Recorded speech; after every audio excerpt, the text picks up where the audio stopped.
Come into your presence in this morning. We want to experience your touch. We want to experience your presence in this place, oh Lord. We want to bring forth your glory, oh Lord. Amen. We want to believe that, God. We want to believe that you are here in our midst and you are the God who's going to lead us. Whatever the burdens, whatever the things that we may be carrying in our life, we want to commit into your hands, oh Jesus. Believe that, God, you will speak to us, and as we sing songs, as we worship you, we want to declare your deliverance. We just want to declare your love to pour in.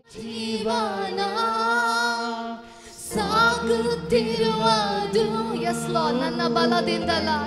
Yes, Jesus. We just want to believe and we just want to declare the song, Lord. Hallelujah.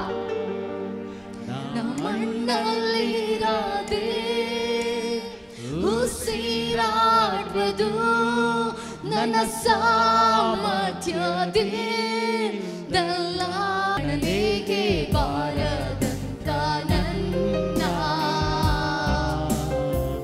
ಗಣನೀಯ ಮಾಡಿದ್ದು ನಿನ್ ಕೃಪೆಯೇ,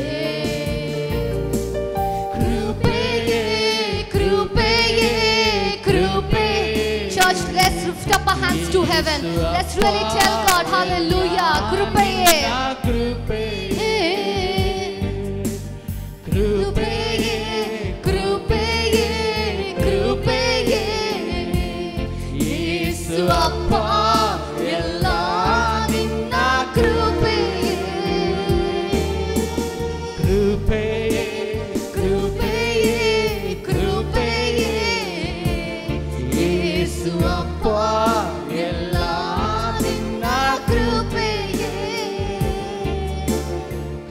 ಕುಟುಂಬ ನೆಮ್ಮದಿಯಾಗಿರುವುದು ನನ್ನ ಐಶ್ವರ್ಯದಿಂದಲ್ಲ, ನಾ ಹತ್ತಲಾಗದ ಸ್ಥಾನಕ್ಕತ್ತಿದ್ದು ನನ್ನ ಜ್ಞಾನದಿಂದಲ್ಲ, ನನ್ನ ಕುಟುಂಬ ಆಗಿರುವುದು ನನ್ನ ಆದಾಯದಿಂದಲ್ಲ, ನಾ ಹತ್ತಲಾಗದ ಸ್ಥಾನಕ್ಕತ್ತಿದ್ದು ನನ್ನ ತಾಳಂತೆಯಿಂದಲ್ಲ. Yes, Lord, hallelujah. ಗಣನೆಗೆ ಬಾರದಂತ ನನ್ನ ಗಣನೀಯ ಮಾಡಿದ್ದು ನಿನ್ ಕೃಪೆಯೇ, ಯಾವ ಗಣನೆಗೆ ಬಾರದಂತ ನನ್ನ ಗಣನೀಯ ಮಾಡಿದ್ದು ನಿನ್ ಕೃಪೆಯೇ, ಕೃಪೆಯೇ, ಕೃಪೆಯೇ, ಕೃಪೆಯೇ. ಹಲ್ಲೆಲೂಯಾ. ಯೇಸು ಅಪ್ಪ ಎಲ್ಲ your presence fill this place. Krupeye, krupeye, krupeye. Yesu appa ella ninna krupeye.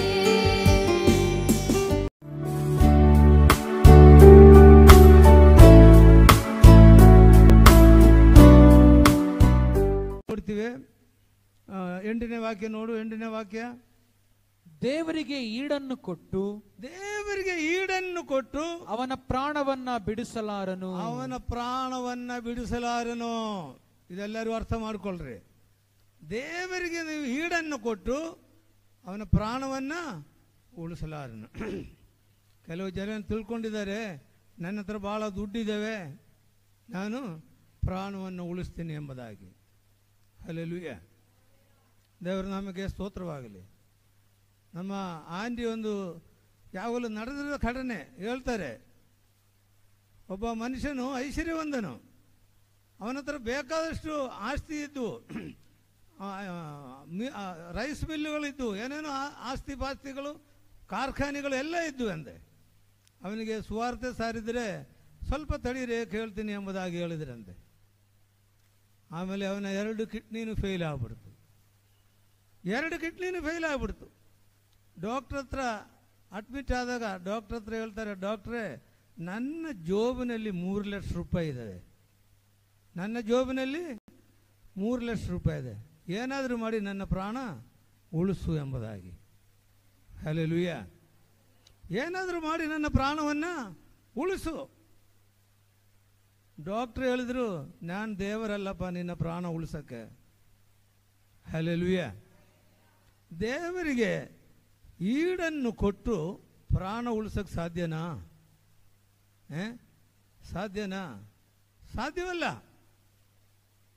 ಕೆಲವರು ತಿಳ್ಕೊಬೋದು, ನನ್ನ ಹತ್ರ ದುಡ್ಡಿದೆ, ಆಸ್ತಿ ಇದೆ, ಐಶ್ವರ್ಯ ಇದ್ದಾವೆ, ನಾನು ನನ್ನ ಪ್ರಾಣವನ್ನು ಉಳಿಸ್ತೀನಿ, ಎಷ್ಟನ್ನ ದುಡ್ಡು ಖರ್ಚಾಗಲಿ. ಏನಕ್ಕೆ ಬರ್ತದೆ ದುಡ್ಡು? ನೀನು ಎಷ್ಟು ದುಡ್ಡು ಖರ್ಚು ಮಾಡಿದ್ರು, ಇವತ್ತು ಪ್ರಪಂಚದಲ್ಲಿರೋ ಎಲ್ಲ ಕೋಟಾಧೀಶರು ಸಾಯ್ತಾ ಇದ್ದಾರೆ, ದೊಡ್ಡ ದೊಡ್ಡ ಶ್ರೀಮಂತರುಗಳು ಸಾಯ್ತಾ ಇದ್ದಾರೆ. ಇವಾಗ ಒಂದು ವ್ಯಾಧಿ ಪ್ರಪಂಚದಲ್ಲೆಲ್ಲ ಹರಡುತ್ತವೆ. ಎಂಥ ದೊಡ್ಡ ದೊಡ್ಡವರು ಮಿನಿಸ್ಟ್ರುಗಳು ಎಲ್ಲರೂ ಸಾಯ್ತಾ ಇದ್ದಾರೆ. ಬೇಕಾದಷ್ಟು ದುಡ್ಡಿದ್ದಾವೆ, ಉಳಿಸೋಕ್ಕಾಗುತ್ತಾ? ಸಾಧ್ಯವಿಲ್ಲ ರೀ, ಸಾಧ್ಯವಿಲ್ಲ. ದೇವರ ನಾಮಕ್ಕೆ ಸ್ತೋತ್ರವಾಗಲಿ. ಅದರಿಂದ ನಮ್ಮ ಪ್ರಾಣವನ್ನು ಉಳಿಸ್ಬೇಕು ಅಂದರೆ ನಾವೇನು ಮಾಡಬೇಕು ಎಂಬುದಾಗಿ 9ನೇ ವಾಕ್ಯದಲ್ಲಿ ನಾವು ನೋಡ್ಕೊಳ್ಳೋಣ. 9ನೇ ವಾಕ್ಯ ಓದ್ಕೊಳ್ಳೋಣ. ಮರಣವನ್ನು ತಪ್ಪಿಸಿಕೊಳ್ಳುವುದಕ್ಕೆ ಎಷ್ಟು ಹಣ ಕೊಟ್ಟರು ಸಾಲುವುದೇ ಇಲ್ಲ. ಮರಣವನ್ನು ತಪ್ಪಿಸಿಕೊಳ್ಳೋದಕ್ಕೆ ಎಷ್ಟು ಹಣ ಕೊಟ್ಟರು ಸಾಧ್ಯವಿಲ್ಲ. ಮತ್ತೆ ಹೆಂಗೆ ಸಾಧ್ಯ ನೋಡ್ರೆ? ಅಂತ ಪ್ರಯತ್ನವನ್ನು ನಿಷ್ಫಲವೆಂದು ಬಿಟ್ಟೇ ಬಿಡಬೇಕು. ಇದು ನಿಷ್ಫಲವೆಂಬುದಾಗಿ ಇದನ್ನ ಬಿಟ್ಟು ಬಿಡಬೇಕು. ಹಲ್ಲೆಲೂಯಾ. ದೇವರ ನಾಮಕ್ಕೆ ಸ್ತೋತ್ರವಾಗಲಿ. ಮತ್ತೆ ನಾವು ಕೆಳಗಡೆ ಓದ್ಕೊಳ್ಳೋಣ. ಸುಜ್ಞಾನಿಗಳು ಸಾಯುವುದನ್ನು ನೋಡುತ್ತೇವಲ್ಲ, ಹಾಗೆಯೇ ಪಶುಗಳಂತಿರುವ ಜ್ಞಾನಹೀನರೂ ನಾಶವಾಗುತ್ತಾರೆ. ಅವರು ನಂಬಿದ್ದ ಆಸ್ತಿಯು ಇತರರ ಪಾಲಾಗುತ್ತದೆ. ಹಲ್ಲೆಲೂಯಾ. ದೇವರ ನಾಮಕ್ಕೆ ಸ್ತೋತ್ರವಾಗಲಿ. ಸುಜ್ಞಾನಿಗಳು ನ್ಯಾಯವನ್ನು ನೋಡ್ತೀವಲ್ಲ, ಹಾಗೆ ಪಶುಗಳಂದಿರುವ ಜ್ಞಾನಹೀನರು ನಾಶವಾಗುತ್ತಾರೆ. ಹಲ್ಲೆಲೂಯಾ. ಭಾಳ ಗಮನವಿಟ್ಟು ಕೇಳಬೇಕ್ರೆ. ನಮಗೆ ದೇವರು ಬುದ್ಧಿ ಜ್ಞಾನವನ್ನು ಕೊಟ್ಟಿದ್ದಾರೆ. ಆದರೆ ಇಲ್ಲಿ ಏನು ಹೇಳ್ತಾ ಇದ್ದಾರೆ ಗೊತ್ತಾ? ಸುಜ್ಞಾನ ಹೊಂದವರು ಸಾಯುವುದನ್ನು ನೋಡುತ್ತೇವಲ್ಲ, ಹಾಗೆಯೇ ಪಶುಗಳಂತಿರುವ ಜ್ಞಾನಹೀನರು ನಾಶವಾಗುತ್ತಾರೆ. ಹಲ್ಲೆಲೂಯಾ. ಈಗ ನಮ್ಮ ಪ್ರಾಣ ಉಳಿಸೋಕ್ಕೋಸ್ಕರ ನಾವು ಏನು ಮಾಡಬೇಕ್ರಿ? ಏನು ಮಾಡಬೇಕು? ನಾವು ಅದನ್ನು ನಾವು ನೋಡ್ಕೊಳ್ಳೋಣ. 1ನೇ ಪೇತ್ರ 1ನೇ ಅಧ್ಯಾಯ 18-19ನೇ ವಾಕ್ಯ ನಾವು ನೋಡ್ಕೊಳ್ಳೋಣ.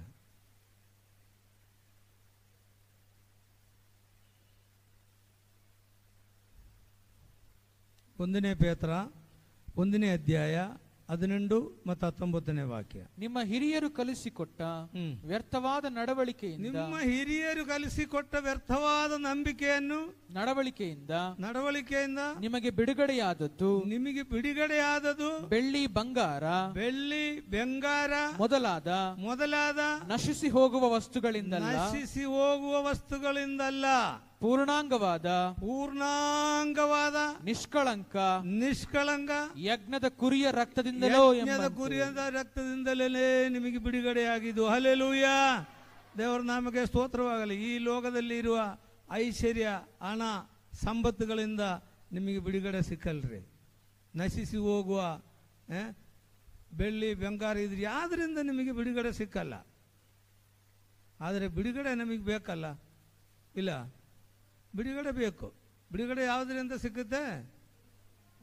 ಕರ್ತನಾದ ಯೇಸು ಕ್ರಿಸ್ತನ್ ನಮಗೋಸ್ಕರ ಕಾಲ್ವರಿ ಶಿಲುಬೆಯಲ್ಲಿ ಸುರಿಸಿರುವ ರಕ್ತದಿಂದಲೇ ನಮಗೆ ಬಿಡುಗಡೆ. ಯೇಸು ಇಡೀ ಮಾನವ ಜನಾಂಗಗಳಿಗೋಸ್ಕರ ತನ್ನ ಪ್ರಾಣವನ್ನೇ ಕೊಟ್ಟನು. ನಮಗೋಸ್ಕರ ಸತ್ತರು, ಊಣಲ್ಪಟ್ಟರು, 3ನೇ ದಿವಸ ಎದ್ದು ಬಂದು ಯೇಸು ಇವತ್ತು ಜೀವಿಸುವ ದೇವರಾಗಿದ್ದಾನೆ. Hallelujah, hallelujah.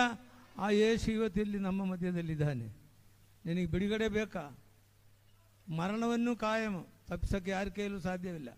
ಆದರೆ ನೀನು ಸತ್ರ ಎಲ್ಲೋಗ್ತೀಯ ಎಂಬುದು ನೀನು ನಿರ್ಣಯ ಮಾಡಿಕೊಳ್ಳ್ರಿ. ನೀನು ಸತ್ರ ಎಲ್ಲೋಗ್ತೀಯ? ಮರಣ ಒಂದು ಗ್ಯಾರಂಟಿ. ಇಲ್ಲಿ ಕೀರ್ತನಗಾರನು ಹೇಳಿದ್ದಾನೆ, ಮರಣ ನಿಶ್ಚಯ. ನಿನ್ನಲ್ಲಿರುವ ಆಸ್ತಿ ಅಡವುಗಳು ಐಶ್ವರ್ಯದಿಂದ ನಿನ್ನ ಪ್ರಾಣ ಉಳಿಸೋಕ್ಕೆ ಸಾಧ್ಯವಿಲ್ಲ. ಮತ್ತು ಯಾವುದರಿಂದ ಪ್ರಾಣ ಉಳಿಸೋಕ್ಕೆ ಸಾಧ್ಯ? ಕರ್ತನಾದ ಯೇಸು ಕ್ರಿಸ್ತನ ರಕ್ತದಿಂದಲೇ. ಹಲ್ಲೆಲೂಯಾ. ಯೇಸು ಈ ಪ್ರಪಂಚದಲ್ಲಿ 2000 ವರ್ಷಗಳ ಹಿಂದೆ ಮಾನವನಾಗಿ ಹುಟ್ಟಿ ಬಂದು ಇಡೀ ಮಾನವ ಜನಾಂಗಗಳನ್ನು ರಕ್ಷಿಸುವುದಕ್ಕೋಸ್ಕರ, ಪಾಪದಿಂದ, ಶಾಪದಿಂದ, ರೋಗದಿಂದ ಬಿಡುಗಡೆ ಕೊಡುವುದಕ್ಕೋಸ್ಕರ ಯೇಸು ಕಾಲ್ವರಿ ಶಿಲುಬೆಯಲ್ಲಿ ತನ್ನ ರಕ್ತವನ್ನೇ ಸುರಿಸಿದರು. ಆ ರಕ್ತದಲ್ಲಿ ಮಾತ್ರ ಬಿಡುಗಡೆ. ಹಲ್ಲೆಲೂಯಾ. ಆ ರಕ್ತದಲ್ಲಿ ಮಾತ್ರ ಬಿಡುಗಡೆ. ಯಾರು ಆ ಯೇಸು ಕ್ರಿಸ್ತನ ಮೇಲೆ ನಂಬಿಕೆ ಇಡ್ತೀರೋ, ಪಾಪ ಪರಿಹಾರ ಹೊಂದುತ್ತೀರೋ, ಯೇಸುವೇ ನಾನು ಪಾಪಿ ಎಂಬುದಾಗಿ ದೇವರ ಮುಂದೆ ಒಪ್ಕೊಂಡ್ರೆ ಯೇಸು ನಿನ್ನ ಪಾಪಗಳನ್ನು ಕ್ಷಮಿಸಕ್ಕೆ ಶಕ್ತನಾಗಿದ್ದಾನೆ. ಹಲ್ಲೆಲೂಯಾ. ನಿನಗೆ ಬಿಡುಗಡೆ ಬೇಕಾ? ಆ ಯೇಸುವಿನ ಹತ್ರ ಬರ್ರಿ.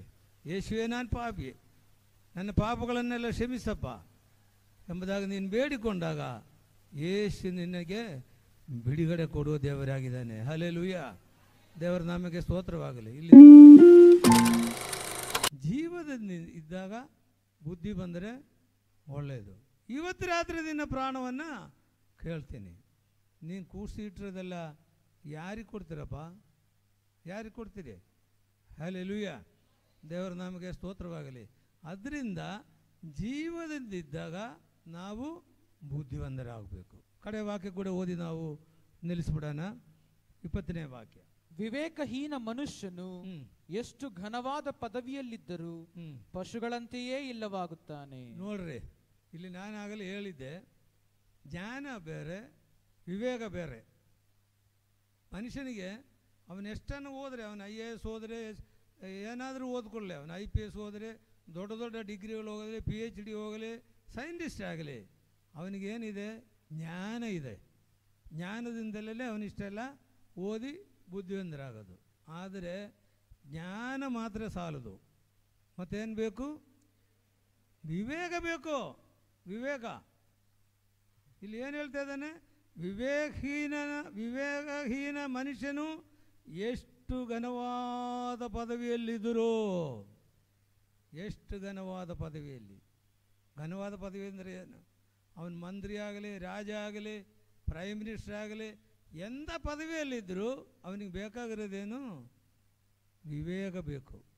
ಈ ವಿವೇಕ ಇಲ್ಲ ಅಂದರೆ ಏನಾಗುತ್ತೆ ಗೊತ್ತಾ? ನೋಡಿ, ಏನಾಗುತ್ತೆ ಅಂದರೆ ಪಶುಗಳಂತೆಯೇ ಇಲ್ಲವಾಗುತ್ತಾನೆ. ಹಲ್ಲೆಲೂಯಾ. ಹಲ್ಲೆಲೂಯಾ. ಪಶುಗಳಂದೇ ಇಲ್ಲವಾಗುತ್ತಾನೆ. ಈ ವಿವೇಕದ ವಿಷಯದಲ್ಲಿ ಹೇಳೋದಾದರೆ ಭಾಳ ಹೇಳೋದಾಯ್ತಾರೆ. ಎಷ್ಟನ ಹೋದರೆ ಮನುಷ್ಯನಿಗೆ ವಿವೇಕ ಬೇಕು. ಭಾಳ ಪ್ರಾಮುಖ್ಯ ವಿವೇಕ.